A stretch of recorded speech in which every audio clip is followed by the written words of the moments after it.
Hello and welcome back to Need with MBBS. This is chapter number 2, Breathing and Exchange of Gases. मैंने अभी अभी एक series start करी है जिसमें मैं नीट के लिए पढ़ा रही हूँ NCERT with MBBS. Every single line of NCERT and थोड़ा सा MBBS के फर्स्ट ईयर का टच देके I am making this series interesting, at least from my side, and I really hope कि ये आपकी साइड से भी हो जाए. ओके, सो लास्ट टाइम हमने पढ़ा था excretory products and it's elimination, जिसमें हमने पूरी आराम से एनसीईआरटी पढ़ी. उसके बाद हमने हर लाइन से एक एक सिंगल सिंगल क्वेश्चन किया.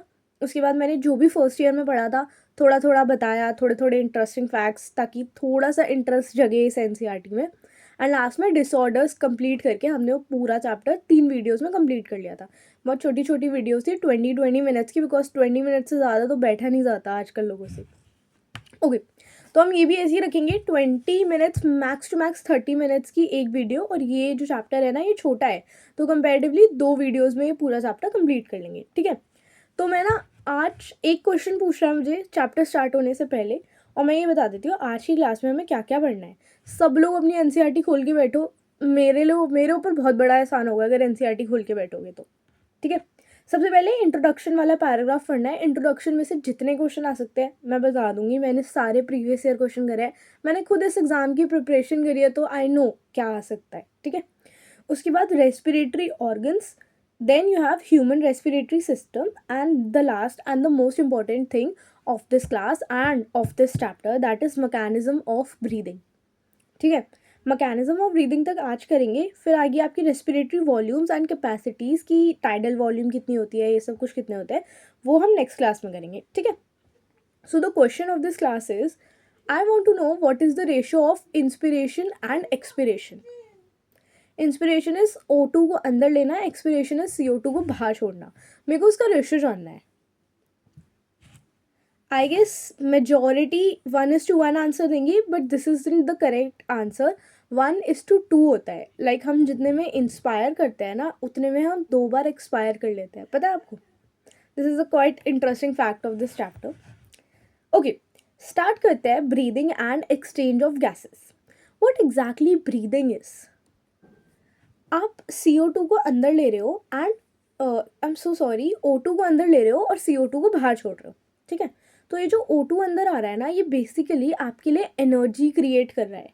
लाइक आपके अंदर जो भी कॉम्प्लेक्स सब्सटेंस मॉलिक्यूल्स प्रेजेंट होते हैं, जैसे ग्लूकोज हो गया, अमीनो एसिड हो गया, फैटी एसिड हो गया, इन सबको तोड़ता है छोटे छोटे सिंपल मॉलिक्यूल्स में, और उससे आपको ATP जनरेट करके देता है आपका oxygen. That's why this is very important for your body. CO2 जो है वो एक हार्मफुल प्रोडक्ट है, इसलिए हमें वो बाहर निकालने की ज़रूरत है. तो CO2 हमारी बॉडी बाहर निकाल देती है. ठीक है, O2 आपकी हर सेल के लिए इंपॉर्टेंट है. हर सेल आपका ऑक्सीजन यूज़ करता है एंड CO2 प्रोड्यूस करता है. तो this using of oxygen and producing of CO2, ये पूरा आपकी एक साइकिल होती है which is known as your breathing.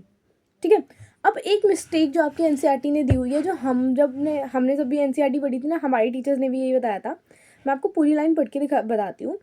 O2 has to be continuously provided to the cells and CO2 भी provided by the cells and released out. ठीक है, मैं वही हो गया कि भाई O2 ले रहे हो, CO2 बाहर छोड़ रहे हो.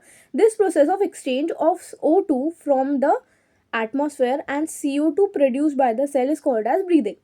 मतलब बाहर से एटमॉस्फेयर से ऑक्सीजन ली और सेल से CO2 बाहर छोड़ दी. This is known as your breathing. ठीक है, and commonly known as respiration. Breathing and respiration are a different thing. Breathing और रेस्पिरेशन अलग अलग चीज़ होती है. रेस्पिरेशन के अंदर ब्रीदिंग आती है. Basically respiration is a very big process, cellular process, हर सेल के अंदर बहुत ही कॉम्प्लेक्स प्रोसेस होती है. एंड ब्रीदिंग इज सिंपली आप CO2 को अंदर छोड़ रहे हो, बाहर छोड़ रहे हो. रेस्पिरेशन में आपका वो CO2 कैसे सेल के पास जा रही है, कैसे सेल कॉम्प्लेक्स चीज़ को तोड़ के उससे ATP बना रहा है, ये पूरी कॉम्प्लेक्स प्रोसेस होती है रेस्पिरेशन. तो अगर क्वेश्चन आ गया तो breathing and respiration are the same thing, तो उसको ट्रू करके मत आ जाना. ओके, चलो आगे चलते हैं. हम एक चीज़ और बताओ आपको, जो ATP प्रोड्यूस होती है ना, जो ATP आप ऑक्सीजन से प्रोड्यूस करोगे और जो ATP आप विदाउट ऑक्सीजन प्रोड्यूस करोगे, उसमें आपका बहुत फ़र्क होता है. बताओ कैसे? जो एरोबिक रेस्पिरेशन से ATP प्रोड्यूस होती है वो होती है आपकी 36, एंड जो एनारोबिक से होती है दैट इज गेस 2. तो इट्स लाइक 1:18 का फ़र्क आता है. दिस इम्पॉर्टेंट होती है हमारी वो आपकी ऑक्सीजन। चलो let's come to the paragraph number 1 that is respiratory organs. सबसे पहले रेस्पिरेटरी ऑर्गन्स आपके होते क्या है? हर ऑर्गेनिज्म के अंदर एक अलग अलग रेस्पिरेटरी ऑर्गन प्रेजेंट होता है अकॉर्डिंग टू देयर हैबिटेट, वो कहाँ पर रहते हैं, and according to the level of organisation. जैसे मैंने लास्ट क्लास में बताया था एक्सक्रीटरी ऑर्गन भी ना हर एनिमल में अलग अलग प्रेजेंट होता है। यूनिसेल्युलर में अलग होगा, मल्टी सेल्युलर में अलग होगा, जो पानी में रह रहे हैं उनके लिए अलग होगा, जो लैंड में रह रहे हैं उनके लिए अलग होगा। चलो लास्ट क्लास को थोड़ा सा रिकॉल करने की कोशिश करते हैं। लास्ट क्लास में मैंने ये बताया था कि भाई यूनिसेल्युलर ऑर्गेनिज्म में तो बहुत छोटा सा होता है, ठीक है, और मल्टी सेलुलर ऑर्गेनिज्म में हमारे पास प्रॉपर आपके नेफ्रॉन्स प्रेजेंट होते हैं, पीसीटी डीसीटी, यूरिन फॉर्मेशन भी 2 तरीके का होता है।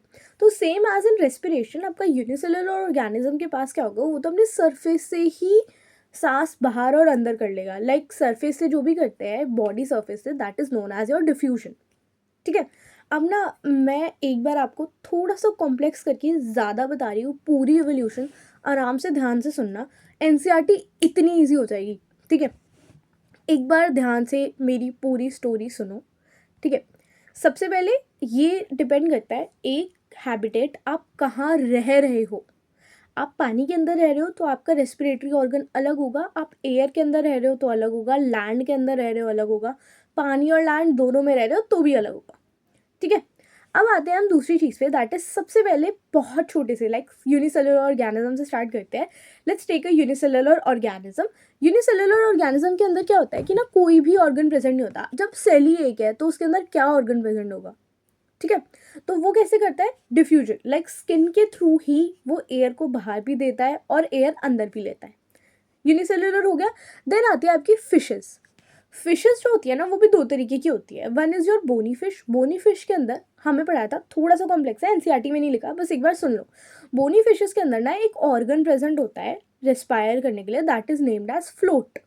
उनके अंदर एक अनपेयर्ड ऑर्गन होता है फ्लोट, ठीक है। फिर डिप्नॉन नाम की एक फिशेस होती है जिनके अंदर सेम ऑर्गन होता है फ्लोट फॉर रेस्पिरेशन, बट ये जो होता है ना ये पेयर्ड होता है, ठीक है। फिर आते हैं आपके amphibians. Amphibians are the organism which can live on land and water, दोनों जगह रह सकते हैं। मतलब जो भी पानी के अंदर रहता है ना वो जनरली गिल्स से, स्किन से ही रेस्पायर कर लेता है, और जो लैंड के अंदर रहता है, लैंड के ऊपर रहता है, उनके पास लंग्स प्रेजेंट होते हैं। I guess this is clear, हमारे पास लंग्स प्रेजेंट होते हैं क्योंकि हम लैंड के ऊपर रहते हैं।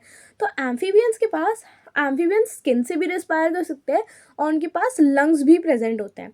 एनसीईआरटी में लिखा है कि एम्फीबियंस के पास लंग्स प्रेजेंट होता है, बट जब आप थोड़े से कॉम्प्लेक्स लेवल पे पढ़ोगे ना फर्स्ट ईयर में, यू विल रियलाइज़ कि जो एम्फीबियंस होते हैं ना उनके पास proper structure of lungs present नहीं होते, लंग्स सैक प्रेजेंट होते हैं। ये जो लंग सैक होते हैं ना ये आगे जाके डेवलप होकर लंग्स बनाते हैं, ठीक है।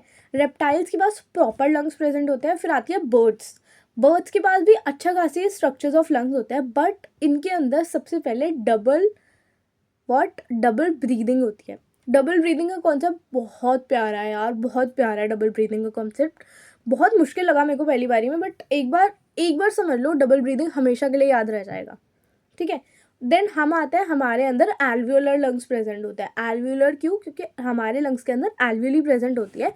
एल्वियोली का क्या काम होता है, वो ना बहुत ज़्यादा सरफेस एरिया बढ़ा देती है। हमारे अंदर इतनी एल्वियोली प्रेजेंट है कि लंग्स का जो सरफेस एरिया है ना, जितना ज़्यादा सरफेस एरिया होगा उतनी ज़्यादा O2 एब्जॉर्ब करोगे, उतने ज़्यादा सेल्स के पास ऑक्सीजन पहुँचेगी, तो उतना ज़्यादा काम होगा, उतनी ज़्यादा ATP प्रेजेंट होगी हमारे अंदर। और पता है कितनी होती है, लाइक हमारी बॉडी का जितना सरफेस है ना उसका भी 50 to 100 times more surface area होता है आपके लंग्स का। किसकी वजह से, आपके एल्वियोली की वजह से। पता है मैंने ना अभी पूरा ये ऑर्गन ऑफ द लंग, पूरा इंस्पिरेशन सब समझा दिया। अब एक बार एनसीईआरटी रीड कर लेते हैं, मक्खन हो जाएगी एनसीईआरटी, ठीक है। सबसे पहले रेस्पिरेटरी ऑर्गन्स, इसमें क्या लिखा हुआ है, respiratory organ depends upon the habitat and the level of organisation. तुम कहाँ पर रह रहे हो और तुम कितने कॉम्प्लेक्स हो या कितने सिंपल ऑर्गेनिज्म हो, ठीक है। फिर आपके एग्जाम्पल्स दे रखे हैं, lower invertebrates like sponges, coelenterates, flatworms, इन सब के अंदर कैसे exchange of oxygen and CO2 होता है through simple diffusion, through their entire body surface. वो क्या कर लेते हैं, डिफ्यूजन के थ्रू एक्सचेंज कर लेते हैं। उसके बाद आपके अर्थवर्म आते हैं। Earthworm is comparatively more complex. Earthworm के अंदर क्या होता है, क्यूटिकल्स प्रेजेंट होते हैं जिसके थ्रू वो एक्सचेंज करते हैं, एंड उनके पास ट्यूब्स प्रेजेंट होती है which are known as your tracheal tube. Cuticles present होते हैं, देयरफॉर उनके अंदर कैसी रेस्पिरेशन होती है, क्यूटेनियस रेस्पिरेशन होती है, ठीक है। फिर आपके जो भी फिशेस वगैरह आते हैं, जो भी एक्वेटिक होते हैं ना, उनके अंदर गिल्स प्रेजेंट होते हैं, एवरीवन नोज की गिल्स प्रेजेंट होते हैं। फिर आपके एम्फीबियंस आते हैं, एम्फीबियंस लाइक फ्रॉग्स, उनके पास गिल्स भी प्रेजेंट होते हैं, उनके पास लंग्स भी प्रेजेंट होते हैं, क्योंकि लैंड पे भी रहना है, पानी में भी रहना है उन्हें। बट डू यू नो कि ज़्यादातर एम्फीबियंस गिल्स से रिस्पायर करते हैं कंपेरेटिवली टू लंग्स, ठीक है। अब जो भी आपके मॉइस्ट स्किन से रिस्पायर करेंगे वो क्यूटेनियस रेस्पिरेशन करेंगे, ठीक है। अब हमारे अंदर प्रॉपर लंग्स प्रेजेंट होते हैं, फिशेस के अंदर बर्ड्स के अंदर भी प्रॉपर लंग्स प्रेजेंट होते हैं। अब एक चीज़ और बताऊँ मैं आपको, एक इंटरेस्टिंग फैक्ट है कि हम लोग ना स्किन के थ्रू रिस्पायर नहीं कर सकते, बट जब एक बच्चा होता है ना, लाइक एम्ब्रियो, जो मम्मा के पेट में एक एम्ब्रियो होता है, वो ना स्किन के थ्रू रिस्पायर कर सकता है, क्योंकि जो लंग्स होते हैं ना वो उसमें फॉर्म ही नहीं हुए होते तब तक। अब मैं तुम्हें एक बहुत प्यारा सा डबल ब्रीदिंग का कॉन्सेप्ट बता रही हूँ, जो आपकी बर्थ से स्टार्ट होता है, हमारे अंदर भी डबल ब्रीदिंग होती है। Okay, so what exactly double breathing में क्या होता है कि जो बर्ड्स होती है ना, उनके पास लंग्स तो होते ही होते हैं, लंग्स के पीछे ना एक छोटा सा सैक प्रेजेंट होता है। यहाँ पर लंग्स प्रेजेंट है, लंग्स के पीछे एक छोटा सा सैक प्रेजेंट है। जब बर्ड्स ने इंस्पायर करा तो जो हवा होती है ना, ऑक्सीजन, वो लंग्स में भी जाती है और वो पीछे उस सैक में भी जाती है। This is your primary inspiration, ठीक है। उसके बाद एक्सपिरेशन करना है तो लंग से सारी हवा बाहर निकल जाती है, और जो सैक में ऑक्सीजन प्रेजेंट होती है ना, वो लंग्स में फॉरवर्ड हो जाती है। तो इसको डबल रेस्पिरेशन इसलिए कहते हैं क्योंकि लंग्स के अंदर 2 बार ऑक्सीजन आती है, ठीक है। उसके बाद वही सेम लंग से बाहर निकलेगी, सैक के अंदर जाएगी, सैक से लंग्स के अंदर जाएगी और फिर बाहर निकल जाएगी। ओके, अब आते हैं हम ह्यूमन रेस्पिरेटरी सिस्टम। सबसे पहले you should know human respiratory system कहाँ से स्टार्ट होता है, आप कहाँ से सांस लेना स्टार्ट करते हो। तो अगर आप देखोगे तो आप सांस अपनी नोज से लेते हो, थ्रू नोस्ट्रल्स, ठीक है। सबसे पहली लाइन इसमें ये लिखी हुई है, we have a paired external nostrils above the upper lip, ठीक है। नोस्ट्रल से आपकी हवा जो होती है वो किस में जाती है, आपकी फैरिंग्स के अंदर जाती है। फैरिंग्स इज द कॉमन पाथवे, फैरिंग्स से खाना भी अंदर जाता है और हवा भी अंदर जाती है, ठीक है। फैरिंग्स के बाद आपका आती है लैरिंग्स। लैरिंग्स यहाँ पे प्रेजेंट होती है and which is also known as your voice box. आप बोल रहे हो, उसके अंदर वोकल कॉर्ड्स होता है, आप बोल किसकी वजह से रहे हो, क्यों, आपके लैरिंग्स की वजह से, ठीक है। लैरिंग्स के बाद आता है आपका trachea. Trachea, just take a look of this diagram. See, this is your trachea. ये आपको दिख रहा है, ये ना इनकम्प्लीट सी शेप्ड रिंग्स होती है। दिस इज योर ट्रेकिया, और ट्रेकिया जो होती है ना वो आपकी मिड थोरैसिक पर जाकर सेपरेट कर देती है और घुस जाती है आपके लंग्स के अंदर, जो आपकी प्राइमरी ब्रोंकियल बनाती है, फिर सेकेंडरी और फिर टर्शरी ब्रोंकियल्स बनाती है, ठीक है। अब एक बार इसको आराम से रीड कर लेते हैं, इसमें क्या लिखा है। सबसे पहली लाइन तो हमारी हो गई, सबसे पहले हमारे पास एक्सटर्नल नोस्ट्रल्स होते हैं, ठीक है, that leads through the nasal passage and enters opens into the फैरिंग्स। Pharynx is the common passage of food and air. Pharynx opens into the larynx, into the trachea. Pharynx के बाद larynx, larynx के बाद trachea.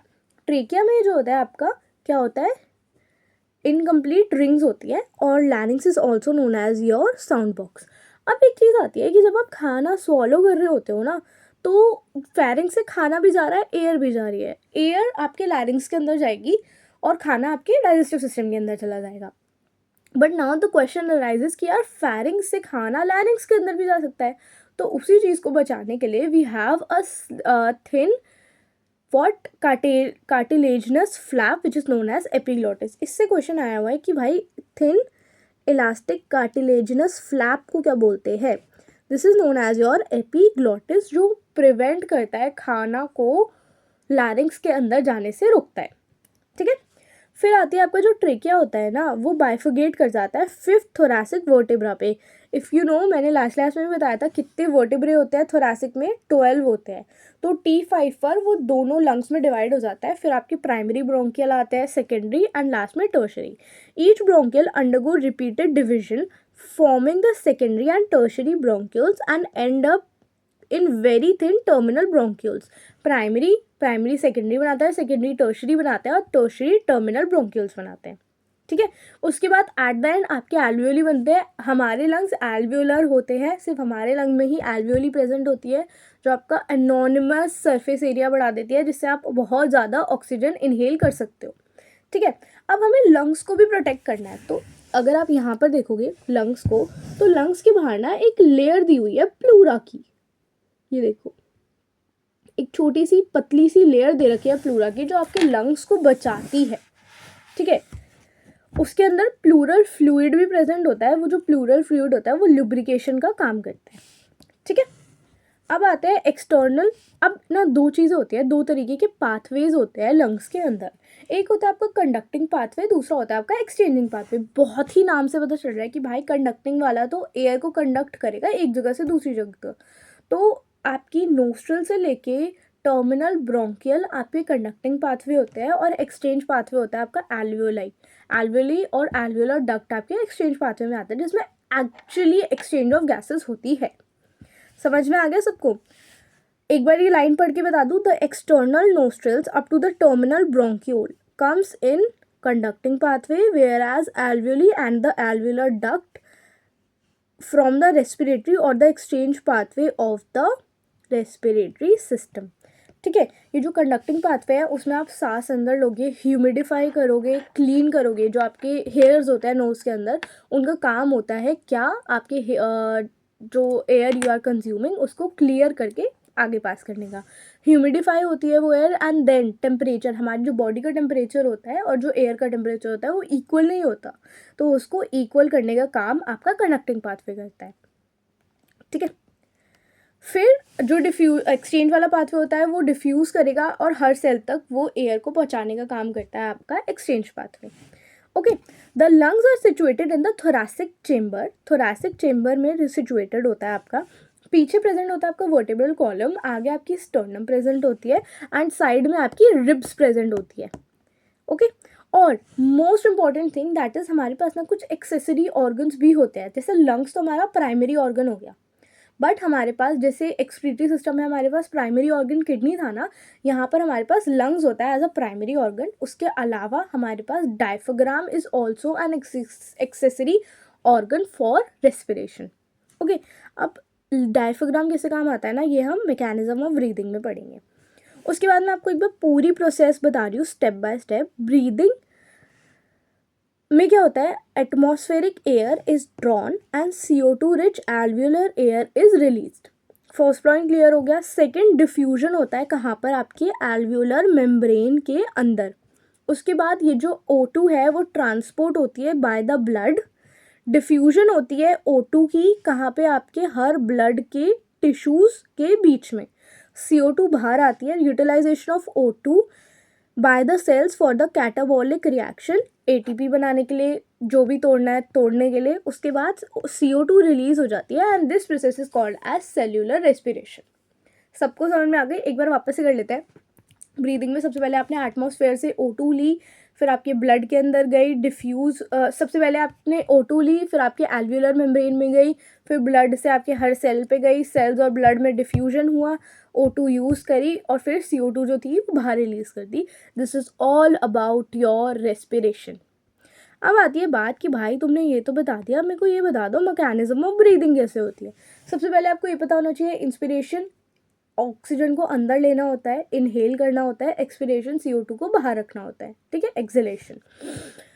अब आती है हमारी चीज़ कि अगर आपको इंस्पायर करना है या एक्सपायर करना है, बाहर के एटमॉस्फेयर से आपको एक कॉन्सेंट्रेशन ग्रेडियंट बनाना पड़ेगा। एग्जैक्टली कॉन्सेंट्रेशन ग्रेडियंट होता क्या है? जो बाहर प्रेशर होता है और जो अंदर प्रेशर होता है वो इक्वल नहीं होता। ठीक है, आपकी एयर तभी आप अंदर ले सकते हो जब आपके अंदर का प्रेशर कम हो और बाहर का प्रेशर ज़्यादा हो। हमेशा ये चीज़ higher pressure to lower pressure जाती है। ठीक है, तो एटमॉस्फेरिक प्रेशर हाई होना चाहिए और हमारा इंट्रापल्मोनरी प्रेशर कम होना चाहिए। ठीक है, तो अब इसमें hero of the story is your diaphragm. मैं आपको एक बार इंस्पिरेशन की पूरी प्रोसेस समझा रही हूँ। सबसे पहले आपका डायफ्राम एक बहुत स्ट्रक्चर प्रेजेंट होता है आपके लंग्स के नीचे। ठीक है। जो डायफ्राम होता है ना वो जनरली डोम शेप्ड का होता है, तो डोम शेप्ड इज दिस, ऐसा होता है, ठीक है, ऐसा। फिर वो क्या होता है, फ्लैट हो जाता है आपका डायफ्राम और कॉन्ट्रैक्ट कर जाता है, ठीक है। आपके डायफ्राम के पास स्पेशल मसल्स प्रेजेंट होती है, intercostal muscles and external coastal muscles, ठीक है। जो आपकी एक्सटर्नल कोस्टल मसल्स होती है वो भी कॉन्ट्रैक्ट करेगी, आपका डायफ्राम भी कॉन्ट्रैक्ट करेगा, क्योंकि इंस्पिरेशन करानी है आपको, ठीक है। इन दोनों चीज़ों ने कॉन्ट्रैक्ट किया। एक बार इंस्पायर करके देखो, जब आप इंस्पायर करके देखोगे ना ऐसे, आपके रिब्स जो है वो बाहर की तरफ आते हैं, ठीक है। और जो एटमॉस्फेरिक प्रेशर है ना हमारे अंदर वो कम हो जाता है, और बाहर जो है एटमॉस्फेरिक प्रेशर ज़्यादा होता है। इसकी वजह से जो हवा है वो हायर प्रेशर से लोअर प्रेशर तक के अंदर जाती है, और आप आराम से इंस्पायर कर लेते हो। एक बार वापस से करते हैं। डायफ्राम जो है वो डोम शेप्ड का है। सबसे पहले डायफ्राम फ्लैट होगा, सीधा हो जाएगा, ठीक है।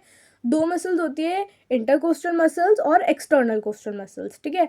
एक्सटर्नल कोस्टल मसल्स कॉन्ट्रैक्ट करेगी, डायफ्राम कॉन्ट्रैक्ट करेगा, अंदर रिब्स जो है वो बाहर की तरफ आएगी। इंस्पायर करके देखो, बाहर की तरफ आ रही है ना रिब्स, ठीक है। और जो आपका इंटरपल्मोनरी प्रेशर है हमारे अंदर वो कम हो जाएगा, एटमॉस्फेरिक प्रेशर ज़्यादा हो जाएगा। आपने ग्रेडियंट मेंटेन करा, हवा हायर कंसंट्रेशन से लोअर कंसंट्रेशन की तरफ अंदर मूव करेगी, और आप आराम से इंस्पायर कर सकते हो। This is all about your inspiration. पूरा पैराग्राफ बेकार है, बस इतना याद रखना है आपको, ठीक है। अब हमने इंस्पायर तो कर लिया, जब एक्सपायर करना होगा तो सब कुछ नॉर्मल कर दो। जो आपका डायफ्राम कॉन्ट्रैक्ट हो गया था वो आराम से रिलैक्स कर लेगा, आपका डोम शेप बना लेगा, आपके जो रिब्स है वो भी आराम से रिलैक्स कर लेंगी। तो धीरे धीरे जो हमारा इंट्रापल्मोनरी प्रेशर है ना वो नॉर्मल हो जाएगा, तो आराम से आपकी हवा जो है वो बाहर चली जाएगी। This was all about your mechanism of breathing. एक बार इसको आराम से रीड करो। एंड दूसरी चीज़ ये है कि जो आपका कितनी बार आप ब्रीथ करते हो ना, इट्स लाइक 12 to 16 टाइम्स पर मिनट। लाइक एक मिनट में 12 से 16 बार हम ब्रीथ कर लेते हैं। And let me tell you an interesting fact that infants जो होता है ना वो ऑलमोस्ट डबल ब्रीथ करते हैं हमसे। लाइक जैसे हम 12 से 16 बार कर रहे हैं ना, तो वो 32 to 34 या 36 टाइम्स पर मिनट करते हैं। लाइक डबल ब्रीदिंग करते हैं वो हमसे ज़्यादा, ठीक है। This was all about this class. 22 minutes की क्लास हो गई है ये, और हम इस क्लास में बस इतना पढ़ रहे हैं। नेक्स्ट क्लास में मैं आपको आराम से टाइटल वॉल्यूम वगैरह वगैरह सिखा दूंगी। I guess I have covered everything ना। एक बार मेरे को चेक करने दो यार। रेस्पिरेटरी वॉल्यूम्स करने हैं नेक्स्ट क्लास में, फिर एक्सचेंज ऑफ गैसेस करना है। ये वाला चैप्टर तो बहुत इजी और बहुत स्कोरिंग है, बहुत छोटा सा चैप्टर है ये, पता है। इसमें से बहुत ज़्यादा क्वेश्चंस भी नहीं आते हैं तो बहुत सिंपल क्वेश्चंस आते हैं। यू नो एनटीए वालों को ना फेवरेट चैप्टर है आपका बॉडी फ्लूइड्स एंड टिश्यूज़, की कंपेरेटिवली बड़ा भी चैप्टर है। इसके बाद बॉडी फ्लूइड्स एंड टिश्यूज़ ही करेंगे हम। ओके, चलो फिर मैं आज की क्लास यहीं पर एंड करती हूँ। मिलते हैं हम फिर नेक्स्ट क्लास में। इसी की breathing and exchange of gases की नेक्स्ट क्लास में पूरा चैप्टर ख़त्म कर देंगे। Okay, I guess you enjoyed this class, and next class में आवर फेवरेट डिसऑर्डर्स के साथ ये वाला चैप्टर पूरा कंप्लीट कर लेंगे। तब तक के लिए बाय बाय।